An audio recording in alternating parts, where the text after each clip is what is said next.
everyone. Welcome to Talk is Cheap. I'm your host, Miss Carrie, baby, here with my guest. And this is the panel discussion. It's a special episode today for season 2 and for Black History Month and Women Empowerment. And it's called My Own Awareness, just focusing in on mental health and also just discussing things that's been going on with COVID.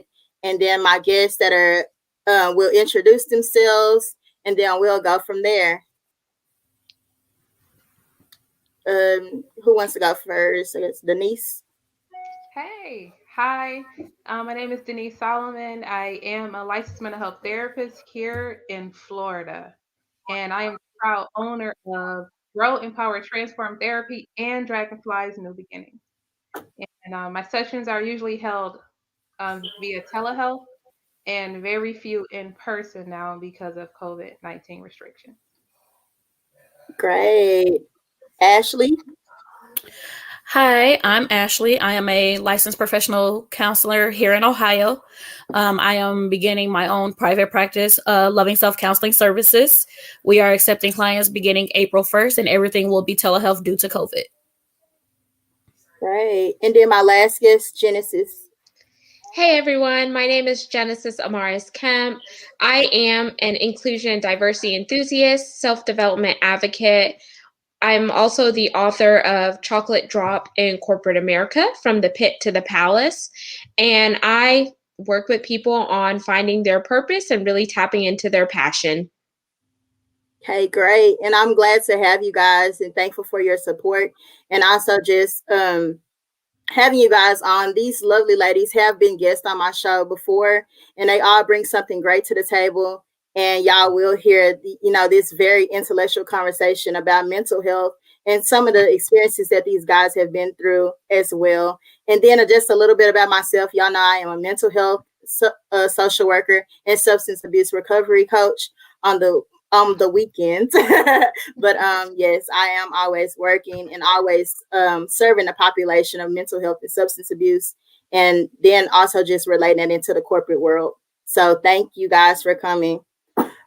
So just a little fun facts and stuff about mental health, and then a little bit about our guests as well, that they can tell you some of their experiences about how they deal with mental health as well.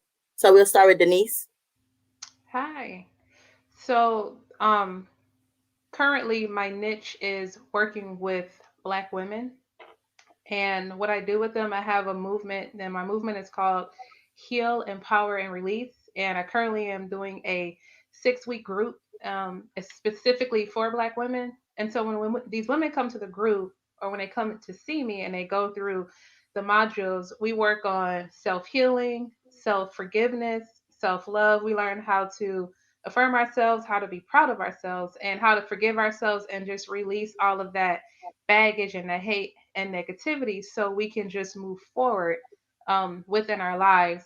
That movement came from when I myself was in an abusive relationship. I also had to go through these things, so I have a better understanding of women who have been in this situation and now they're working on coming to the other side, because that starting over is real. However, it is achievable. It's very much achievable. With mental health, I love it. I love our community is seeking more and more mental health. We are just eliminating those family patterns that have plagued us for so long. And I see the stigma is slowly breaking down. Totally agree. Ashley, you like to give your experience in mental health and more about your profession? Sure. So I actually got into mental health in college. I struggled with my own anxiety and my own depression, and actually saw a therapist on campus at Northern Kentucky University.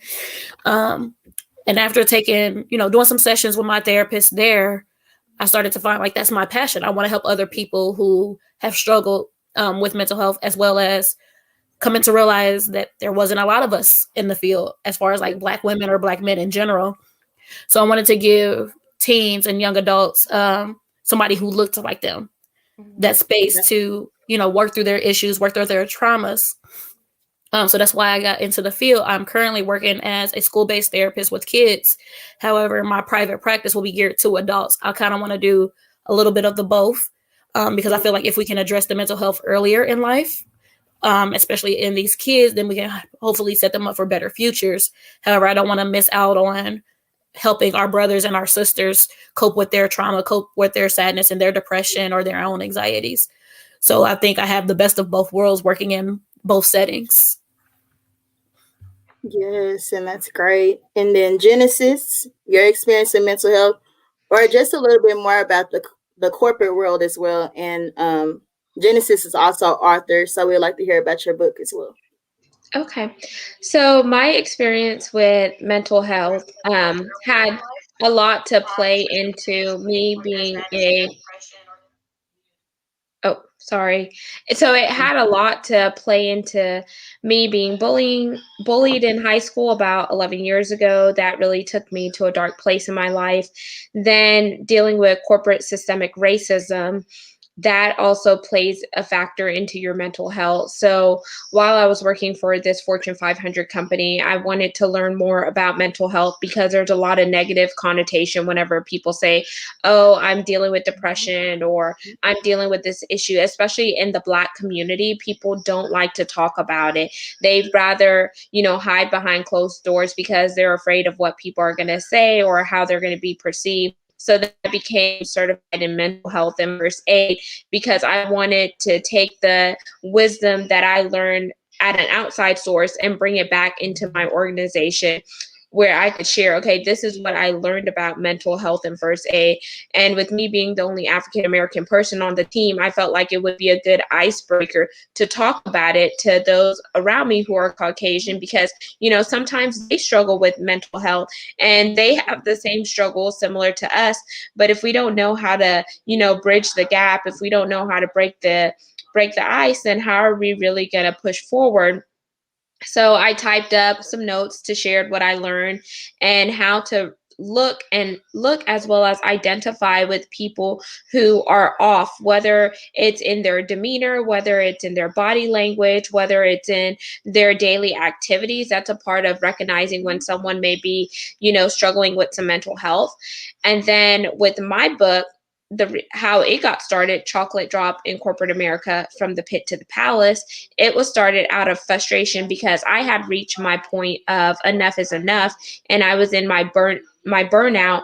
But it also came with me recognizing self-care and self-awareness to know that, okay, hey, I needed to release those negative thoughts and get them out of my head onto paper or onto the notes app. And that was my way of, coping. There's various coping mechanisms that you could do whenever you are dealing with, whether it's actually mental health or whether it's stress, because stress could be a form of mental health, because if you let it prolong, it's going to build up to something more, and it's going to be depression, oppression, resentment. Then you may have thoughts of suicide or whatever the cases may be, but you just have to know how to recognize what's going on internally inside you. And so I feel like with me being a young African American woman, like I had to be the one to really open it up because people don't like to talk about it. And I felt like there's a lot that corporations should be doing in mental health, not just having EHAP available, but have different seminars on what does mental health look like? Where is the safe space? Do you have a employee resource group that you can go and talk about mental health? And really break down the barriers, because people feel like, oh, if I go to EHAP, like, will this information get back to my employer or something like that? So then I feel like people tend to shy away from going to EHAP because they have those thoughts in the back of their head. But if we're not putting it out in the forefront, then we're not really addressing the issue. And we're not making it to where it's an open door. Like, you want that revolving door, and you want to take away the negative stigmas. Yeah. And so Totally agree. that's my glimpse of mental health, just personally enduring it and then living it. Yeah. Totally agree. Great. Thank you, ladies. So just like Genesis said, and it's so crazy that she said that, but she's usually spot on. That brings me to my next topic, is just telling how you coping with stress during this time. Like I was telling the ladies before we got on that we have been dealing with COVID-19 for a year now in the United States. And also just check out my first episode a little bit more in depth about that and how it has impacted not only myself, but family members and the community and just the world around the country and everything and how they're coping. So just dealing with mental health and coping during this time, COVID-19 pandemic has had a major effect on our lives. And many of us are facing challenges that can be stressful, overwhelming, and cause strong emotions in the adults and children. Then also just a little bit about how stress can affect us. You have feelings of fear, you're angry, you're sadness, you're weary, and you're frustrated. You also can have changes in your appetite, your energy, and your desires and your interests. You have difficulty concentrating on things and making decisions. You have difficulty sleeping or having nightmares. You can also have physical reactions such as having headaches, body pains, stomach aches, and skin problems. And worsening, and also during COVID, it's also had worsening chronic health problems as well. And that's also some of those underlying conditions that people are experiencing during this time of COVID that have been affected. And then the aftermath. I still have some people in my community here in Dallas that are saying they have had problems sleeping well at night or having problems with hearing, I mean, not hearing, tasting and smelling and getting those symptoms back that they had before COVID. And it's been 3 weeks to a month past that they're still not able to taste or have an appetite for their food or smell anything. And that's been some of the disadvantages to having COVID or, some of the aftermath systems that they're still experiencing now. And then also worsening of mental health conditions. That is also increased with tobacco, alcohol, and other substances. And so, just a little bit about the healthy ways to cope with stress during this time is just taking a break from watching or reading the news. The news can be very stressful during this time. You hear a lot of things about people dying. You hear a lot of things about people that are in ICU from COVID that are on ventilators. You're hearing about, the presidency and things that's going on in our country that is also stressful and can, help you not like help you to see that, things are worsening around you, but they don't have to be worse for you at home, or it can be something better for you to cope with and to say, let me take a break from this thing. And a lot of us being young adults, we are always on social media and always finding out things. That's where I get my most news from. And I even had to stop myself from that. Like, I wish I could take news break off of my phone because every time I look, somebody has passed away, a celebrity has passed, or it's just the different things and traumatic things that have happened in our country or just in our communities around us as well. And then also a little bit more of those coping healthy strategies to cope is take care of your body. We always, as mental health professionals and also in the corporate world, we're always saying do self-care. Do not let your job stress you out. Do not let your at-home life stress you out. Take some me time and always implement self-care. And that could just be taking deep breaths at time, get up in the morning and stretching, going for jogs, meditating. I'm very big on meditation.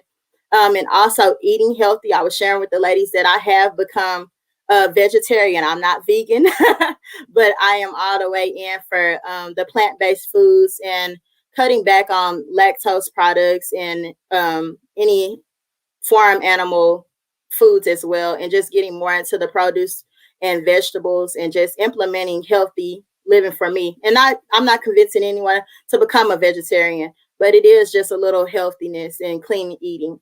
And then also getting plenty of sleep at night. And also let's avoid drinking excessively and using substance abuse.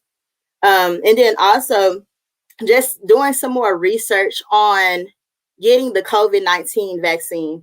I know, like I said, with the news, it can be scary about things that you're having, but always research things on your own and come up with your own idea and making that decision to get that vaccine if it's good for you, or if it's not, still just research those. Ladies, do y'all have any comments on that? Yes.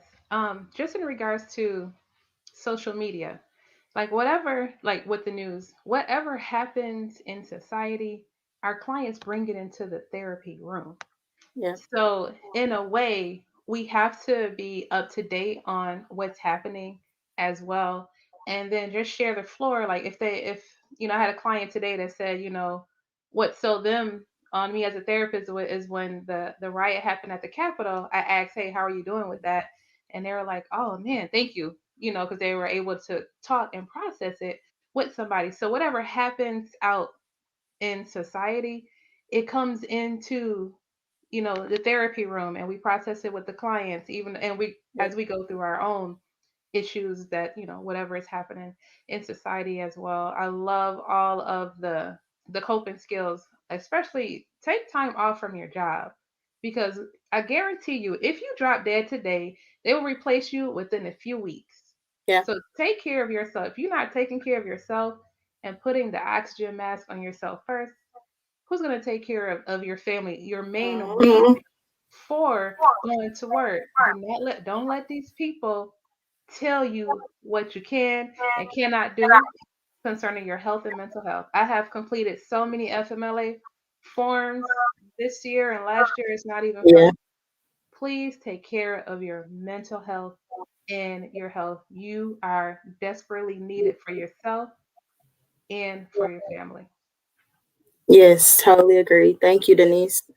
I wanted to add into that, as far as like the coping skills. A lot of times people think that for coping skills, excuse me, it's something elaborate. It has to be something that they spend a lot of time on, and that's not the Mhm. case.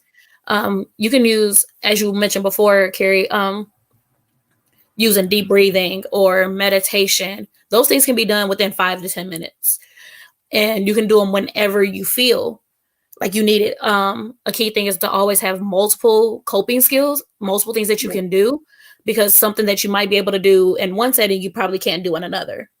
So you want to Mhm. have backup things that you can do, and again, things that you can do in a short amount of time if need be, while also having those longer things like getting your nails done, taking a bubble bath, having some quiet time. All of those things can be considered coping skills.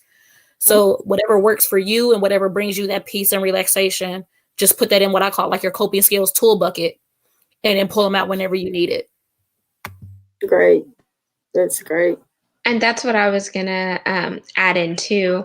That don't get hung up on what self care looks like for someone else, because self care for you may be something different. So you Yeah. have to find your own rhyme and reason and do something that makes you feel good and where you have that warm, bubbly sensation. So find something that you absolutely love to do and just do it. And then, even if you need to make a date with yourself, try to block it out on your calendar, because I know everyone is so busy. And sometimes we're so busy looking at our phone. So, what you can do is check in with Mhm. yourself on your phone and block out some time. And you could just put me time, and then let Yes. your loved ones, your spouse, your kids know, hey, this is my time. And don't interrupt me during this time. Like, and it's so rejuvenating whenever you and your spouse have your own me time, as well as if you have kids, you have your me time, as well as if you're caring for elderly people. It's so important that they respect your time just like you respect theirs. Yes. Great. Great strategies, ladies, and also just emphasizing those coping mechanisms. And like I said, we're always encouraging you to do self care and have some time for yourself, regardless of family, even have family time. Sometimes self care is just being with your family and friends and saying, well, I know I haven't seen you guys in a while because of COVID or things that's going on in our lives right now, but just hanging out with your friends can also be something that's therapeutic for you. I also know a big one for me is, talking to not only these ladies, but always interviewing other guests and doing my podcast, which is therapeutic for me and helping individuals around the world. So that brings me to my next question. Dealing with COVID-19 this year, like I said, it has been a year since it's been in the United States. So what are your thoughts and emotional patterns that you're noticing in your daily life? What are things that are missing? So that question is, what emotional patterns that you're noticing in your daily life, what are missing the most, and what changes are most difficult. And I'll start with Ashley. Okay, so the first part of what I feel like is missing for me is that one-on-one quality time that I used to have with my family and my friends. I am a big person, like you were saying, that strives on being with those close-knit people. And I am learning that, through this process, even though I miss them and I want to be around them, it's safer for us to be apart. In that process, I'm learning how to be comfortable with myself and to be alone and by myself. Because I've never had to before, honestly. I've always had somebody around me, whether it was my little brother, whether it's my parents, or even my daughter. So even the days when she's not here, I'm learning how to be comfortable in my own space by myself. So that's kind of answering two questions in one. And then what was the other one? It's I think it was a 3-part question. What changes are most difficult for you? The changes that are most difficult for me, and I'm going to be honest, is wearing the stupid mask. I forget it at least twice a day, whether it's coming out of the car or whether it's going to the car. I forget it. Totally agree. So I'm still getting used to the fact of having to have that mask. And you would think after a year I would be used to this, but I'm not. Yeah. All right. Thank you, Ashley. We'll go with Genesis.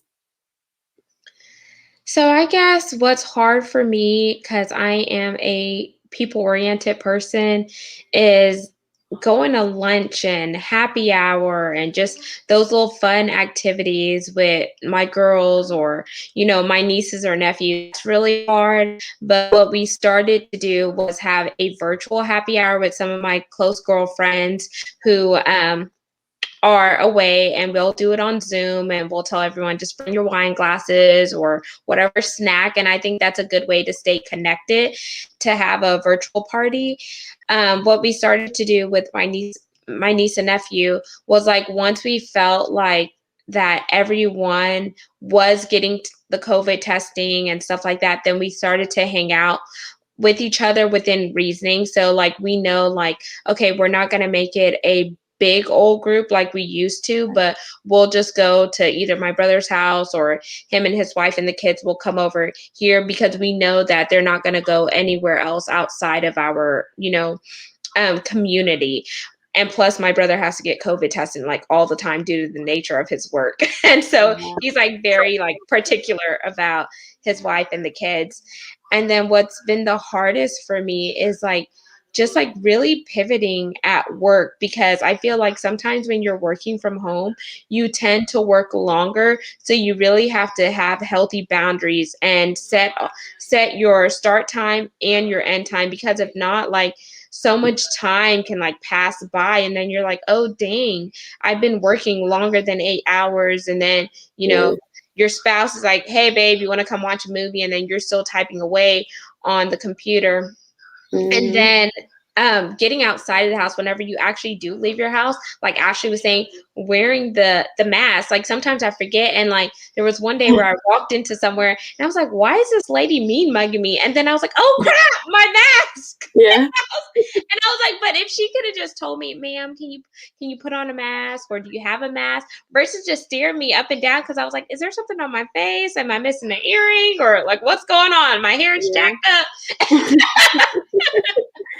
So that has been difficult. And then just like certain places where you want to order your food at, like the menu is very limited nowadays. And I'm like, I love to eat. And I'm like, how you not gonna have the regular things on your menu? Yes. Totally agree, Genesis. Totally agree. Like, especially like you guys said with that mask and everything. Like, I had one lady with the same experience. We were in the store, me and my mom, we're in the store over the Christmas holidays. And so she's like, we're in and we're out. We're like, okay. So I go and get my stuff. She still was shopping. I'm like, Mom, the line's getting longer and longer. So we finally get in a line. This lady just kept looking down at the floor and looking at us. And we're like, what is she looking at? And we look down too, and she want us to, instead of just saying, hey, can y'all scoot back a little bit, social distance? Can you stand on the X that you're assigned to or whatever? She just kept looking back and looking down. And we just like, I said, I'm loud. I was like, nobody don't want to be up on you.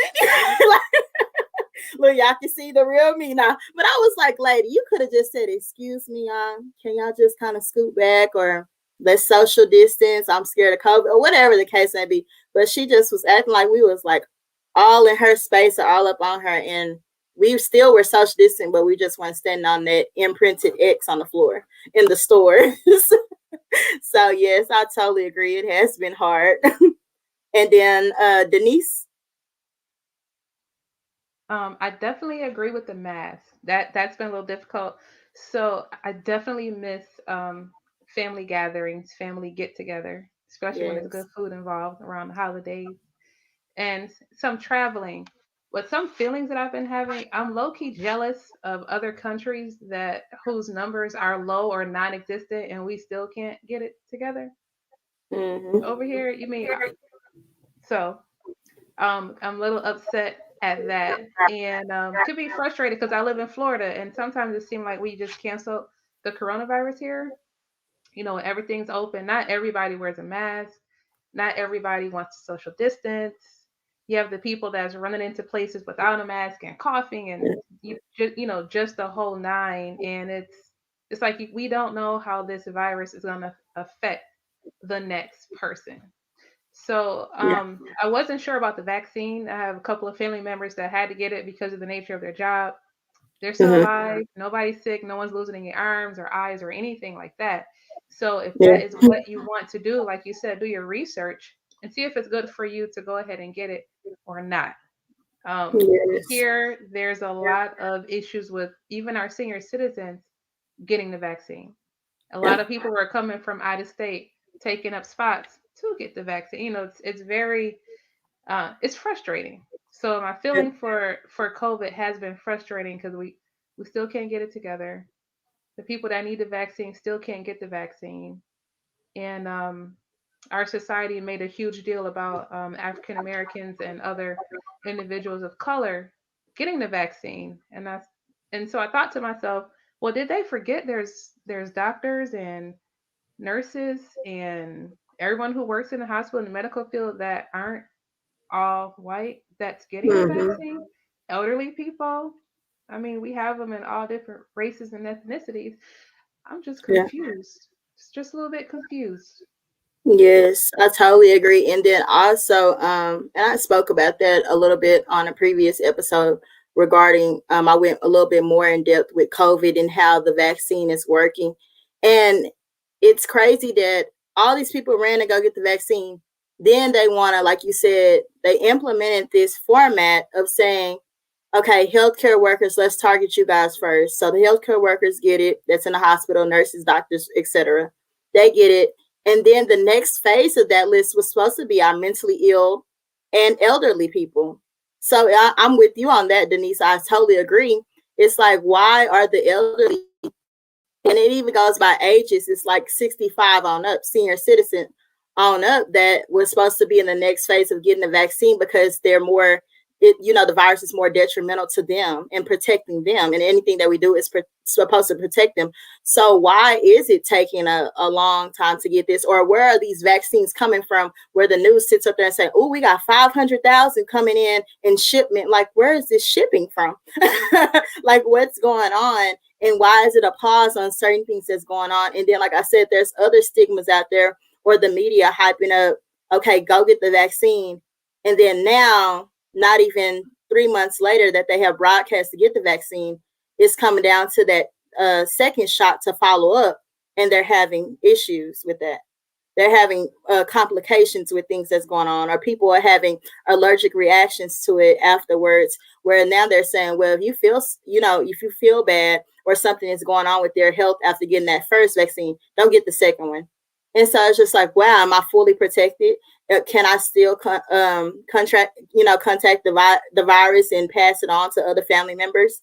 And it's just really, like you said, crazy about the things that's going on in the world, and how they're saying, okay, we're going to do everything to protect you guys. But now we still don't have enough research about even how the virus is being contacted from person to person, or is it really, airborne, or things that's going on that they're still researching themselves. So yes, totally agree. And then that moves me on to the next question. Do you think your religion or culture or some other aspect of your identity or background influences how you think about mental health? If so, how? Do you think your religion or culture or some other aspect of your identity or background influences how you think about mental health? I Um, would say no. mhm, For me, it doesn't. Um, sorry, I'm losing my voice. It doesn't really affect what I think or how I feel about mental health, mainly because I have struggled with it myself. So if I know if it's something that I can struggle with, anybody can struggle with, especially because I started so young with having, my symptoms and things like that. I think the one thing that has affected me or has changed within me is how I look at mental health in regards to getting the treatment and taking care of myself. yes, Before I would just think like that something was wrong with me or that I'll try to hide it from everybody else and not really talk about it. Because as we mentioned before, it was never really discussed in the Black community or was frowned upon. So once I started getting therapy in college, that's when I became an advocate. Like, look, if I'm struggling with this, so again, if I can do it, anybody can do it. So why are yes, we not talking about this? Why are we not advocating for it? Why are we not, helping other people through this? Because as yes, Genesis said before, there are so many people, especially our young kids, who are killing themselves because they're depressed. They're killing themselves because they're anxious. They're killing themselves for all of these different reasons because they have no one to talk to. So let's open that door of communication. Let's be these advocates that we are and open that door for them. yes. Thank you. Great, Ashley. And I guess my Genesis. answer to the question would be no, I don't think that religion plays into how I see mental health as an individual or as a whole, because I believe with me being a believer and non-denominational or Christian, however you want to say it, is I believe that everyone has some type of struggles, whether it was, before Christ or after Christ. But Mhm. Christ loved everyone and he didn't shun anyone. But he did say, he left the 99 to go for the one. So meaning if you are that one person that is struggling with something, like, there is grace and mercy for you, and we just need to be willing to accept the help, as well as be willing to know that we are all imperfect people trying to become better versions of ourselves. So if you need help, you should seek help, and you should not be afraid to go out there and get the help or find the resources that you need, because even if you may be battling with mental health, there could be someone battling with alcoholism, there could be someone who's a stripper, there could be someone who's a pimp, or whatever the case may be. Your battle with mental health is no bigger or better than someone else that's dealing with another life Yes, circumstance. So we just really have to take away, the labels and break down those barriers, because once you have barriers and label, it keeps us in confinement, and once we're in confinement, we won't be able to flourish as a human being as well, or a society. And yes. Thank you, Genesis. my Denise. pleasure. I also say no because many times growing up, therapy wasn't talked about. It wasn't looked at as something that we do Yes, in the Black community, and we know the history behind that. As to what happens in the house stays in the house, and oh, that's just how they are. But now my therapist is Black. We're yeah, Black now, and we understand the struggle. We understand how the culture is, and many times in the religious sector, therapy is not looked at as something that everyone does anyway. Nowadays, I do see more pastors talking about going to seek therapy and going to see a therapist and taking your medication, should you need to take medication, and not just always pray the mental health away. The mhm, Bible talks about faith without works is dead. So if you want to get to yes, a better functioning mentally and physically, there are some works that you need to do. I can't just pray for 80 pounds to fall off my body. And so while sitting there, I also have to get up mhm, and exercise as well. And God has given me this gift. He has given us this gift to use and to help heal his people, is my belief. And this is what we're doing. And not everyone is religious. There are some people that are spiritual, so they have spirituality. So it's best for us to be open minded and to keep an open mind when that individual comes to you and say, hey, this is my belief or this is my faith. Yeah. Okay, respect it. Awesome, thank you. And so I'm glad that like Miss Genesis said, those stigmas are coming down, those labels are coming off, Yes. and therapy's been busy since COVID happened. Yeah. Totally agree. Thank you, Denise. And just summing up what these ladies said, I totally agree with each and every one of them. And that's just one of those mind-boggling questions like, has this influence, why we became mental health professionals, or why are we and that just goes back into us being mentally aware. And like we said, not as African Americans in the black and brown communities, we have sometimes been shunned to say, oh, don't go tell this, or you have a problem, oh, you okay, just go sleep it off or something like that. Or and the thing is that we're promoting, let's go get checked out. If you feel like something isn't right, or you feel like something is not going right or anything, have that one or two people that you can confide in and say, yes, can you hold my hand to go and get checked out, tested for a certain different um disorders that are out there in the world today, because you never know. And I also mentioned this before in a previous episode, that there is over half the population, a million, over a million people, 4 or 5 million people in the United States alone that are dealing with a mental illness. And so that goes across the whole board, that they have the numbers that are calculating that just the people that have the mental illness, and then half of that, 400 million, that 4 million that have that mental illness, the 2.2 million has a severe mental illness. And like I say, that's never taken away from, our anxiety disorders, our, other mood disorders, bipolar disorders, but then also just pointing out the severity that sometimes that people are experiencing, going through, such as schizoaffective, schizophrenia. Autism is always really big in the high. I hate to use these terms, but the higher and the low functioning of how severe autism can be for our children just along, and in adults that are dealing with cerebral palsy and PTSD. And so that just goes along to show you guys that you never know what's going on in someone's household or in their community.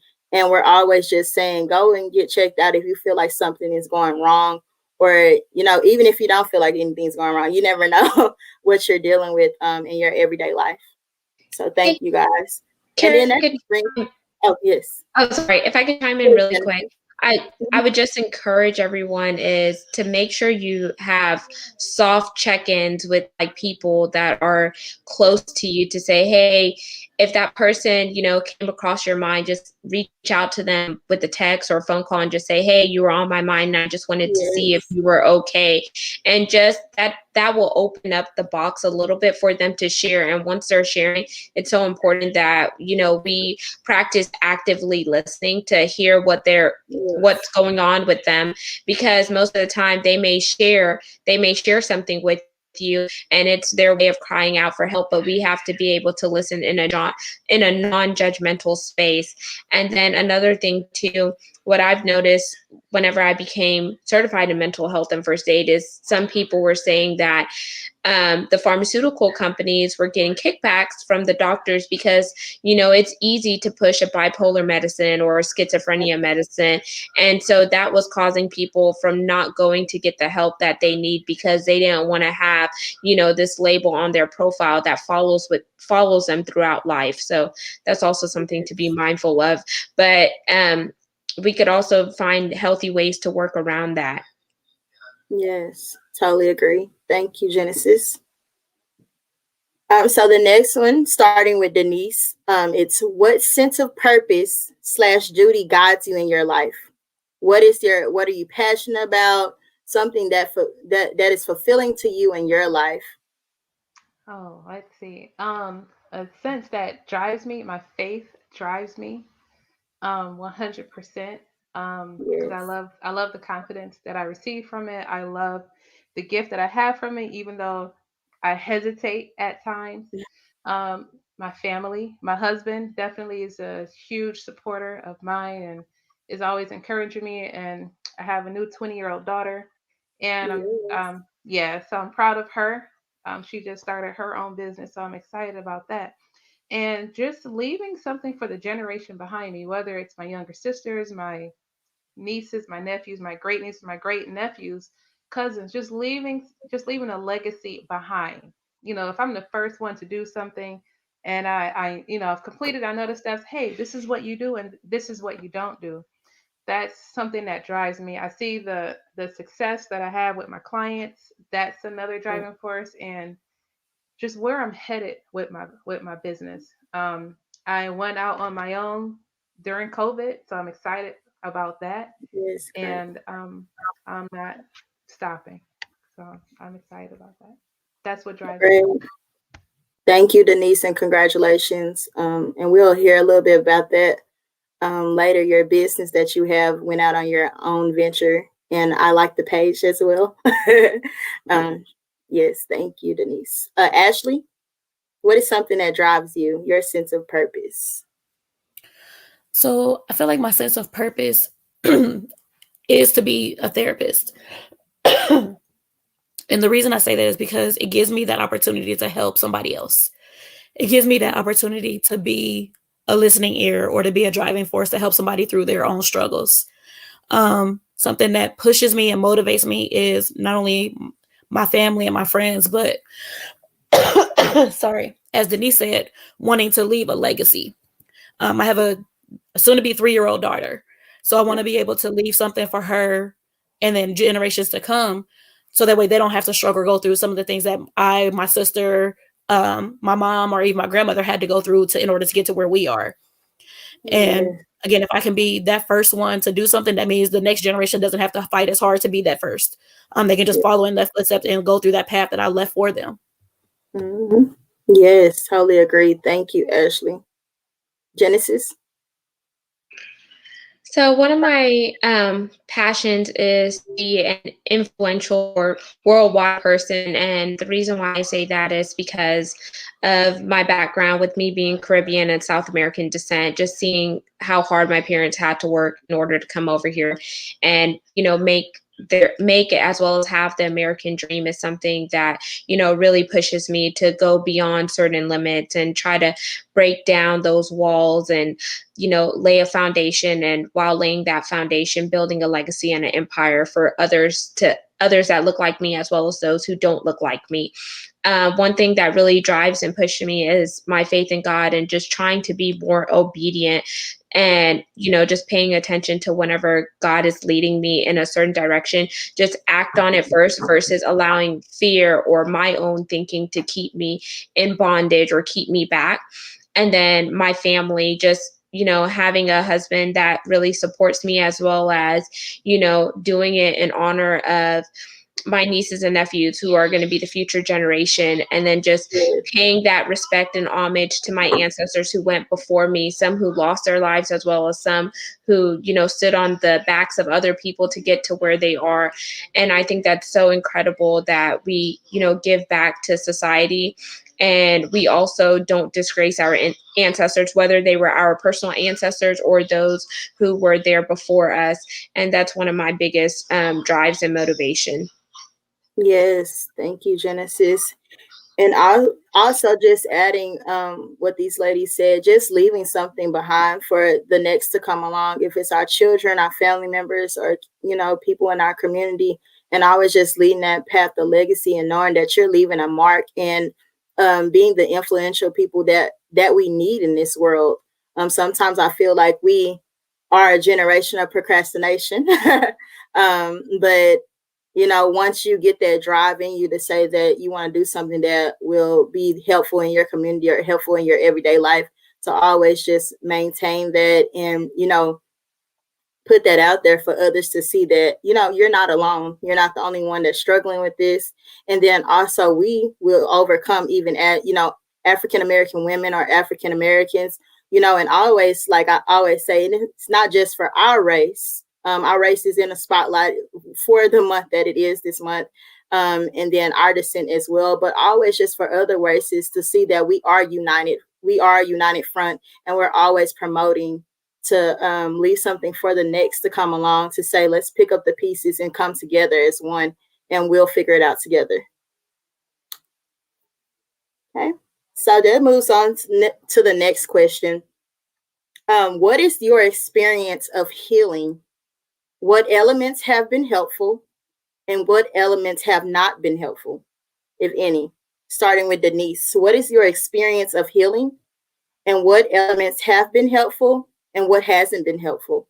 So what has not been helpful is the, I think, is it, I think I just heard this term. Is it the negative positive or the, I'm not sure. The, oh, it could be worse, or the, oh, there's somebody else going through that type, Yes. type, type of thing. Don't do that. Don't do that to me. Don't do that to anybody else, because we know there's somebody out there that's going through worse, but right now it's about me. It's about us.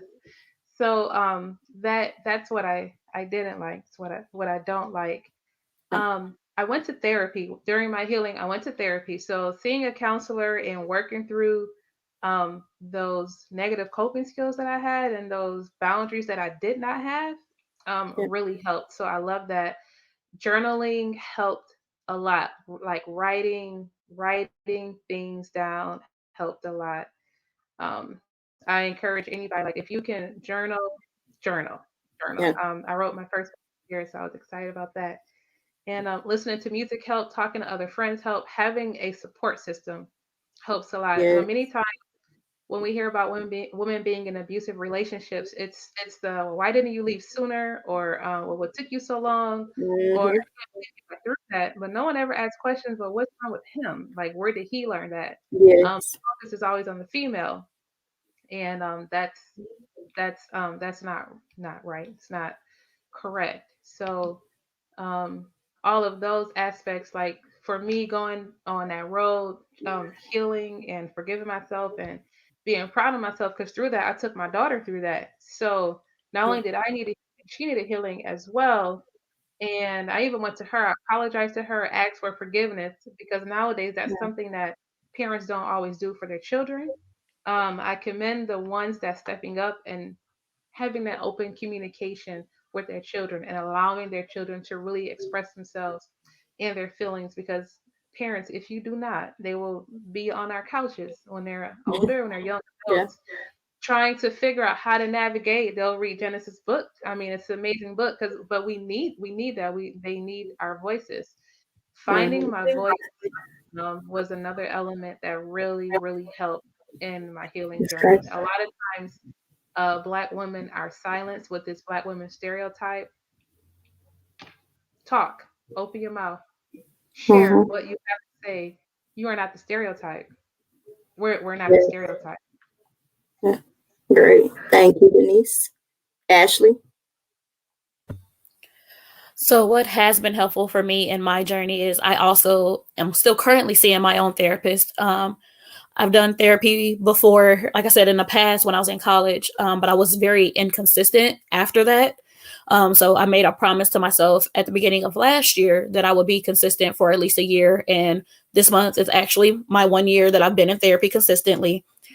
Um, and during that process, I have learned more about myself. And through, like Denise mentioned, I journal more. I'm getting back into reading more often.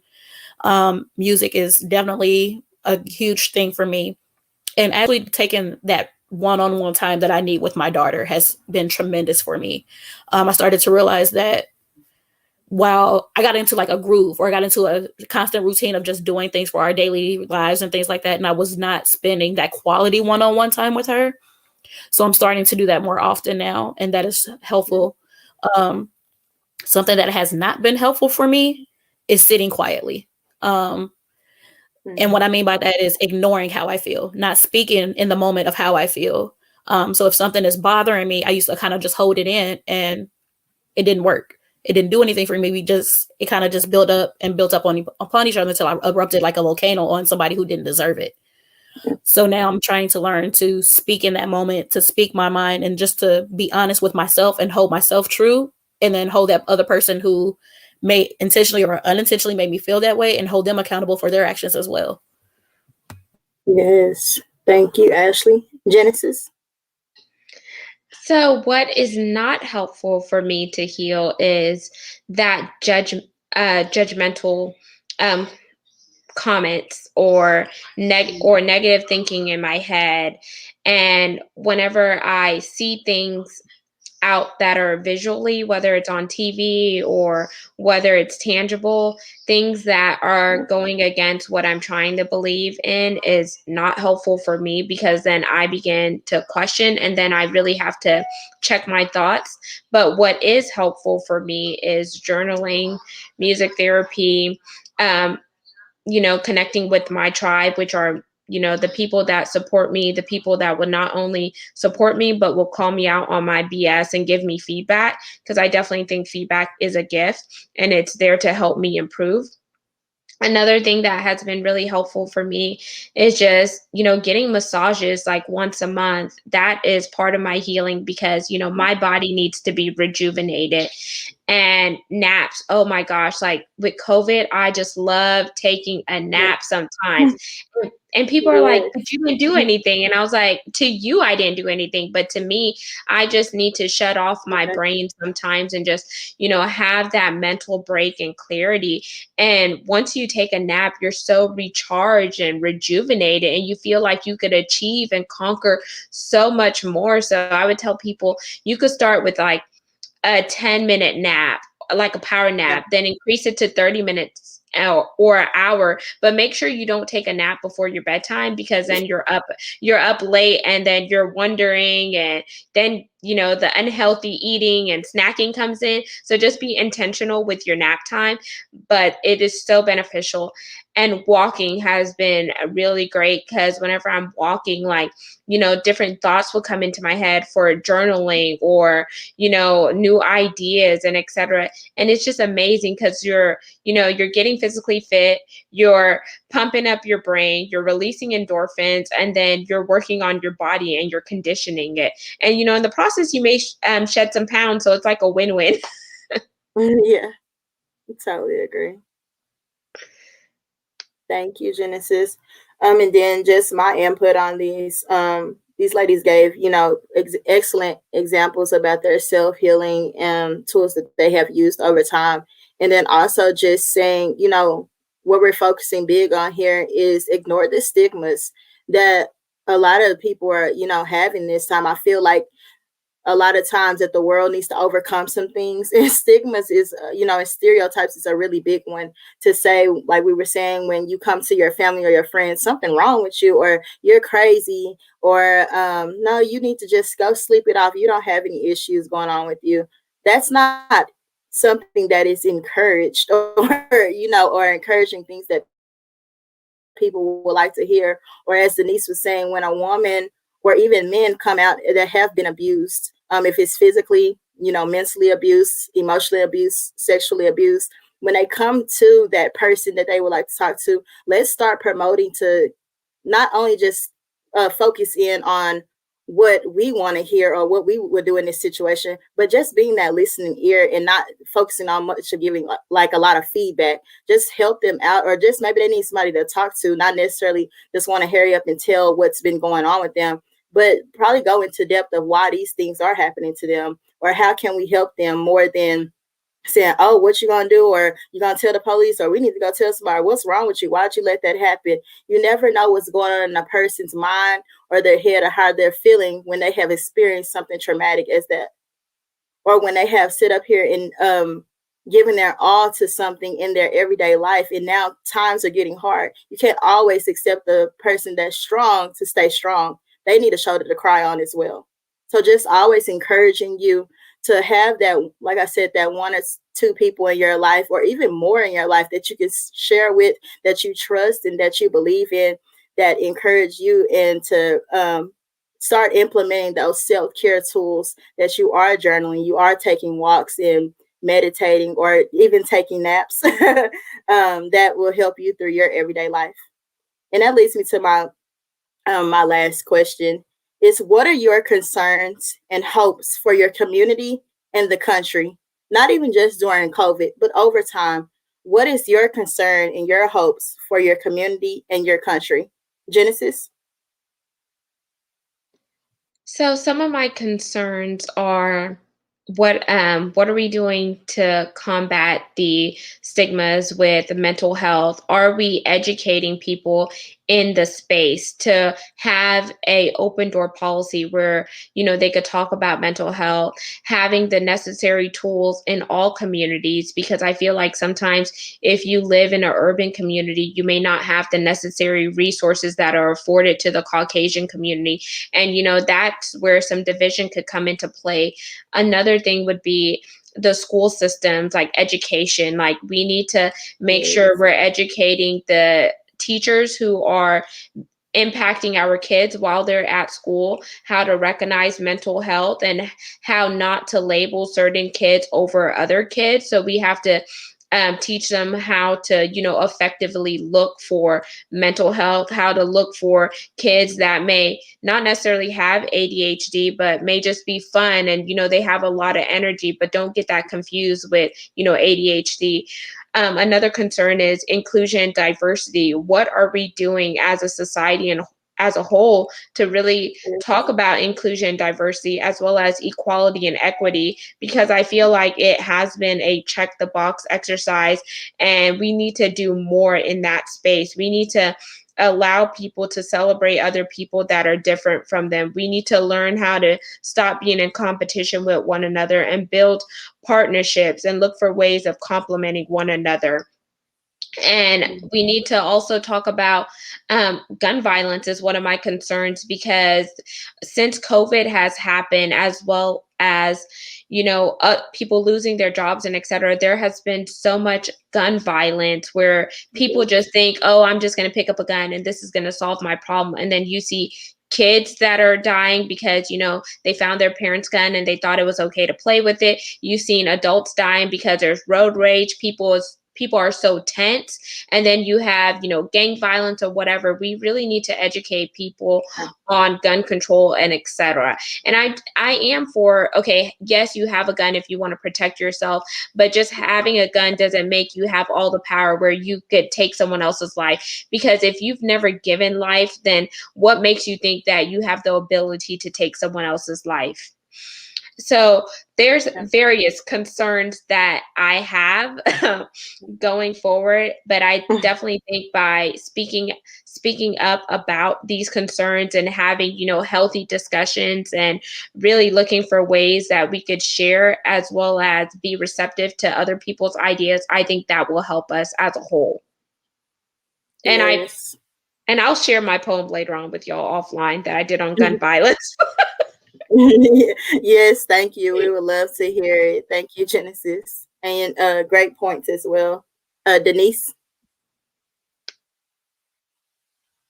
Echoing everything that Genesis said, yes, education definitely needs to happen in the United States surrounding therapists and surrounding mental health, knowing what it is and knowing when to get checked, and knowing that we don't work for free and that it should be accessible to everyone, and that we also deserve to charge our rates and be comfortable with charging our rates. We hear so many, why is it so expensive? Oh, because we went to school. Not only did we go to school, we took the license exam.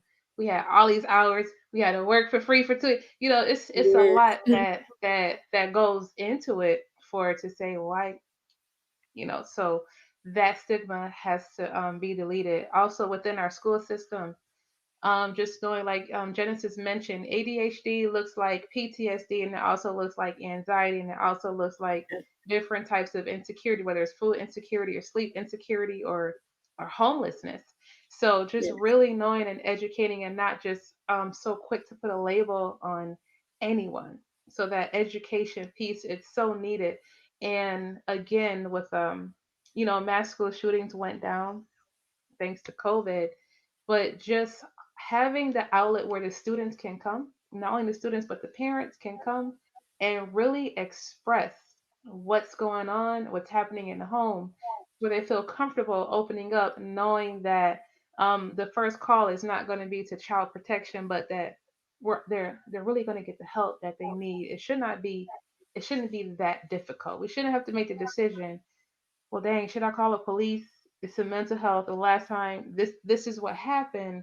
and so we're just going to try to deal with it ourselves. Also, our economy, with this pandemic that's happening, many people continuously lose their jobs.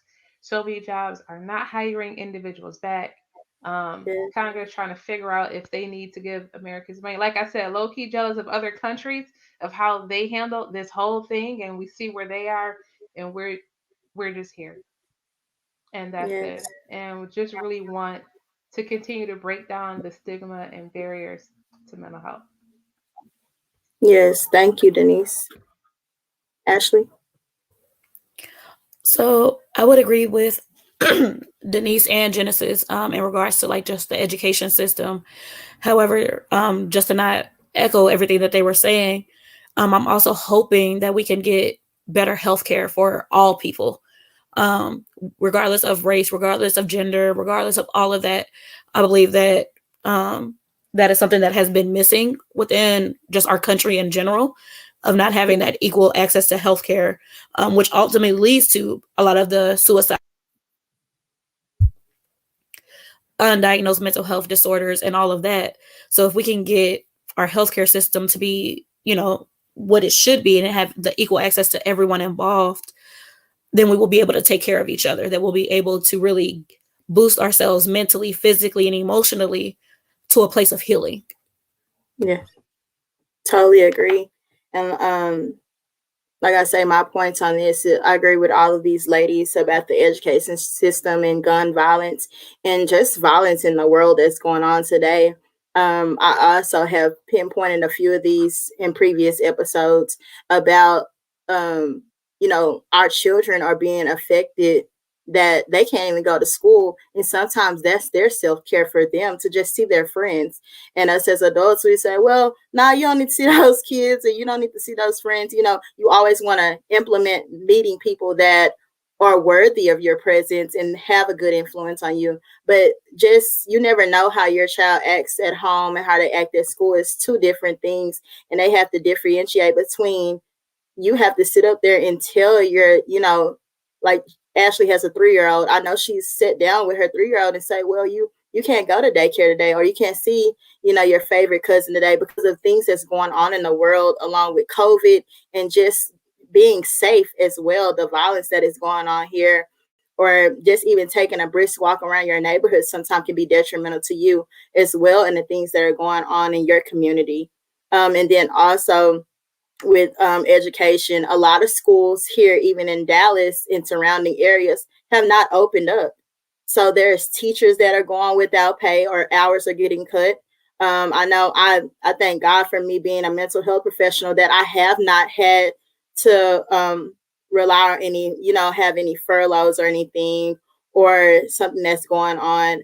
And then also just being mindful of those families that, this is something new to them, and they have to become, regular during this time, and saying, well, we have to change up things, or can dad come pick you up today, or mom has to work late. So it's just a different thing that are being affected, and how families are being affected during, like I call it, the trying times, because you never know how things are going to go, or things are not as predictable as they once were as before.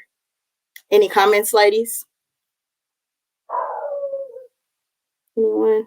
Okay.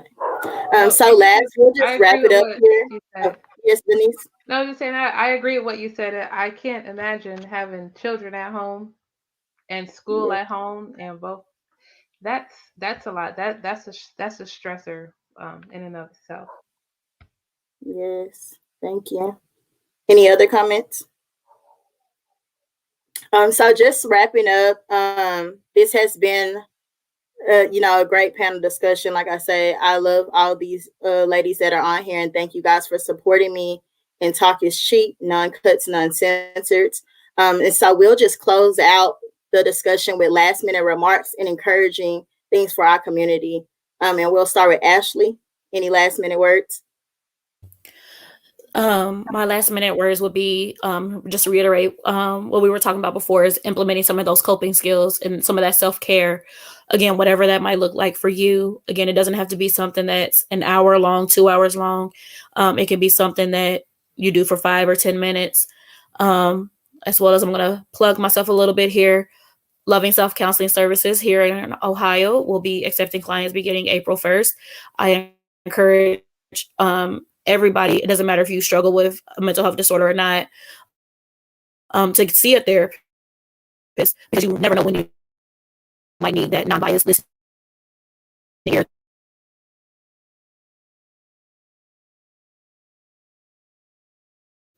Uh, thank you, Ashley. Denise, last minute. Just some last minute words when we're navigating and in this right now, this is our first time being in a pandemic, so just remember to be patient with yourself as you're learning how to do self-care. So remember to love yourself, remember to forgive yourself, remember to be proud of yourself. I am a therapist here in Florida, and the name of my practice is Grow, Empower, Transform Therapy.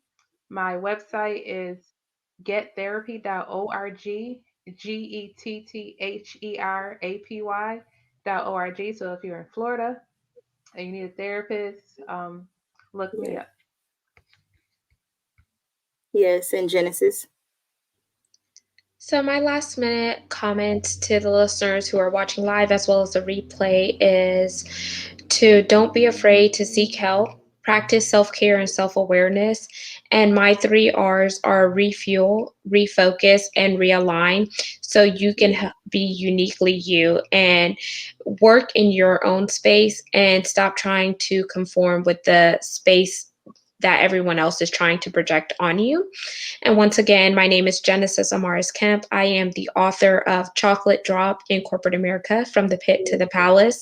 I am based in Houston, Texas. And if you ever want to reach me, you could hit me up at Genesis, that's Genesis, Amaris, Amaris, Kemp, Kemp, at gmail.com, where I will be pivoting soon and leaving corporate America and opening up some new doors to coaching and etc. So don't be afraid to reach out. Yes, great. Thank you, ladies, so much. You guys, please support these ladies and individuals as you would support myself. And this has been Talk is Cheap.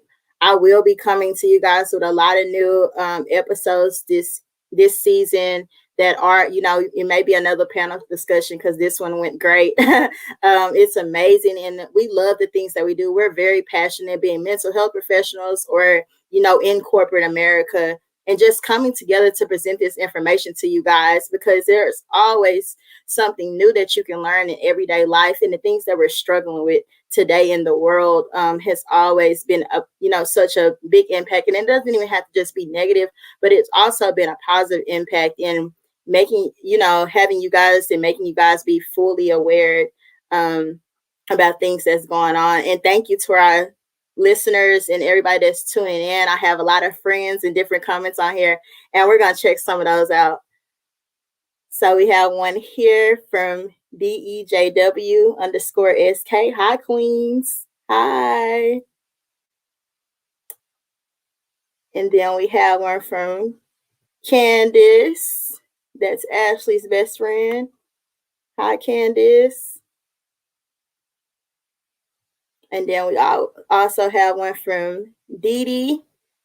Dee Dee is Diva with Depression. She will be on a future episode. So shouts out to you, Dee Dee. Thank you for tuning in, and can't wait to speak with you. And then also, Genesis has also put the link for her gun violence poem here in the comment section for you guys to check that out. And I'll be checking it out as well. Thank you, Genesis, for doing that.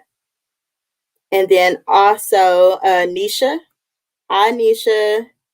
Such soft check-ins are great. Yes, always. Like I said, we've been, everything that we've discussed here, a few points that you can, take from this is always have that person in your, in your corner that's advocating for you, that's encouraging you, and that's supporting you through, trying times, or even just having that one person that you have a great conversation with. Because I know a lot of us ladies have our, our partners that we have great conversations with, and our children, our family members. and even coworkers that get along great in our friendships as well.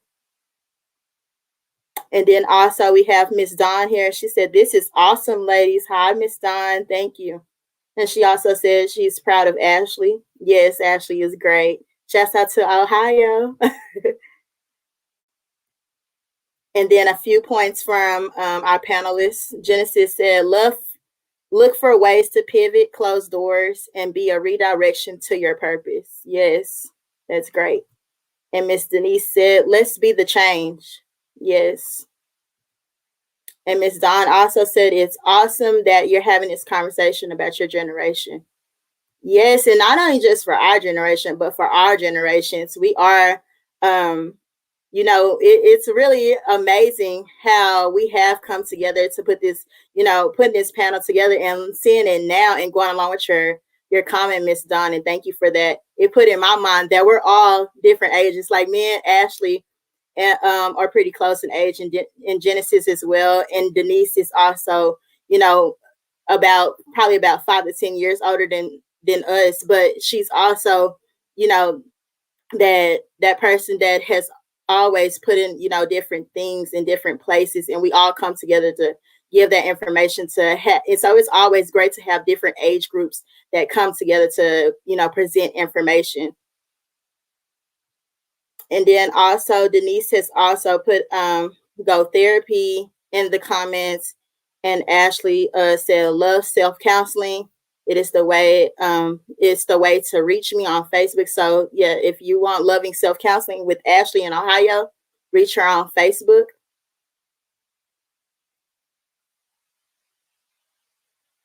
And then also from Genesis, knowledge is power and networking is key. Yes, great.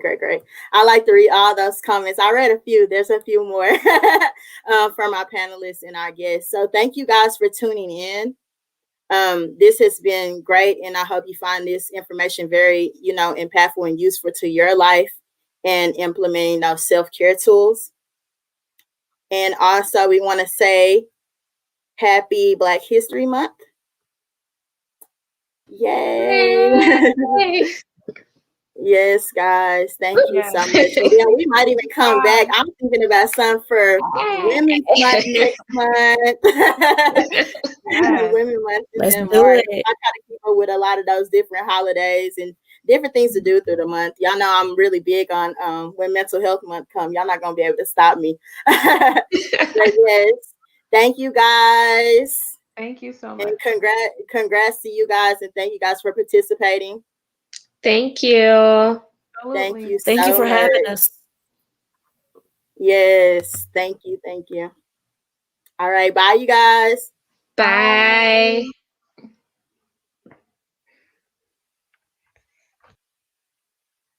All right, guys. Thank you so much, and my great guests that were on. They're amazing group of ladies that were here, and like I said, we just bring you different information, the best way that we know how, and the best way that we can, and hopefully, it is something that that was positive in your life. That you take this information and say, "I am not alone." And these are the things that I'm struggling with. And this video has encouraged me to find that person that I can confide in this information, to be okay with my situation and ignore the stigmas that are out there. And also just coming in and saying that you can stop those generational curses and be that person to make a change. And always just leaving something behind for the next generation. This has been Talk is Cheap. I'm your host, Miss Carrie, baby. And you have just been a part of the panel discussion, My Own Awareness. Thank you so much. Check out those comments for great information. And also tune in on Monday. I'm coming back the another episode with a special guest. She will be on there Monday at 8:15 p.m. Central Time. Shouts out to Dallas, Texas. So thank you guys for tuning in. Have a good one.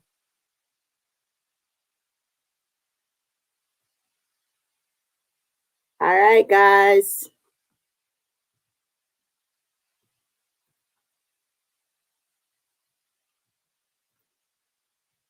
All right. Thank you, guys. Bye.